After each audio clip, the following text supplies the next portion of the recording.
Halo teman-teman, pada video kali ini saya akan menampilkan komunikasi antar budaya. Apa sih komunikasi antar budaya tersebut? Komunikasi antar budaya yaitu proses komunikasi yang terjadi antar individu atau kelompok yang memiliki latar belakang budaya yang berbeda.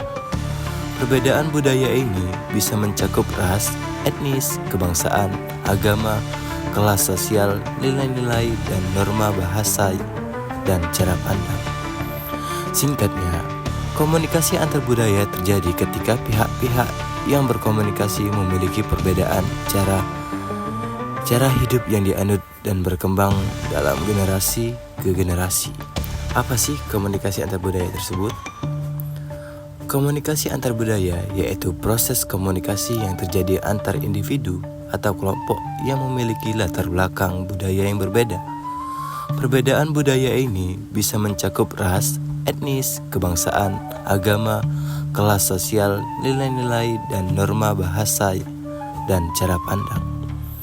Singkatnya, komunikasi antar budaya terjadi ketika pihak-pihak yang berkomunikasi memiliki perbedaan cara hidup yang dianut dan berkembang dalam generasi ke generasi. Mengapa komunikasi antar budaya itu penting?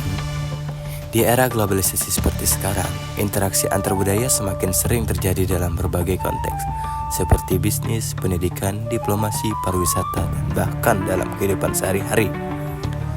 Hal memahami komunikasi antar budaya yang menjadi sangat penting, yaitu 1. Membangun pemahaman, 2. Menciptakan saling pengertian, 3. Meningkatkan toleransi dan empati, 4. Memfasilitasi kolaborasi.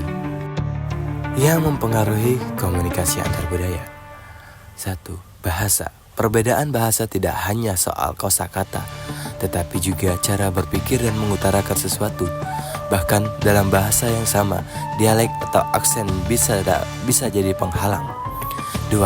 Komunikasi nonverbal. Gerak tubuh, ekspresi wajah, kontak mata, jarak personal, dan penggunaan waktu bisa memiliki makna yang sangat berbeda di budaya yang berbeda. 3. Nilai dan norma. Keyakinan dasar tentang apa yang benar salah, penting atau tidak penting sangat mempengaruhi perilaku komunikasi. Misalnya, tingkat formalitas atau cara menunjukkan rasa hormat. 4. Gaya berkomunikasi. Beberapa budaya cenderung konteks tinggi, seperti pesan implied, bahkan mengandalkan konteks dan isyarat nonverbal. Sementara yang lain cenderung konteks rendah, pesan explicit, lugas, dan langsung pada intinya. Tantangan dalam berkomunikasi antar budaya, stereotip dan prasangka, penilaian atau asumsi yang salah tentang individu berdasarkan kelompok budayanya. Estetisme cenderung untuk melihat budaya sendiri sebagai superior dan menilai budaya lain menjadi standar budaya sendiri. Kecemasan dan ketidakpastian, rasa tidak nyaman atau bingung saat interaksi dengan orang lain, budaya yang tidak dikenali. Hambatan bahasa, kesulitan dalam memahami dan menyampaikan pesan karena perbedaan bahasa. Contoh kasus komunikasi antar budaya, perbedaan komunikasi nonverbal, kontak mata dan senyuman. Kontak mata di beberapa budaya barat, melakukan kontak mata langsung dianggap sebagai tanda kejujuran, kepercayaan diri. Namun di beberapa budaya Asia atau Timur Tengah, kontak mata langsung, terutama dengan orang yang lebih tua atau berstatus lebih tinggi, bisa dianggap tidak sopan atau menentang. Ini bisa menyebabkan kesalahpahaman. Misalnya seorang karyawan muda di Indonesia yang menghindari kontak mata dengan atasannya mungkin dianggap tidak menghormati, padahal mungkin itu juga cara menunjukkan rasa hormat sesuai budayanya. Perbedaan komunikasi nonverbal selanjutnya itu senyuman.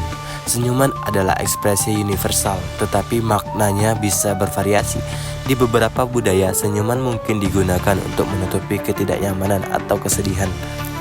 Bukan hanya kebahagiaan. Seorang turis dari Rusia misalnya mungkin tidak terbiasa dengan kebiasaan orang Indonesia yang tersenyum pada orang asing di jalan, dan mungkin tidak membalas senyuman tersebut yang tidak diartikan tidak keramahan. Terima kasih telah menyimak materi pada hari ini. Sekian, terima kasih.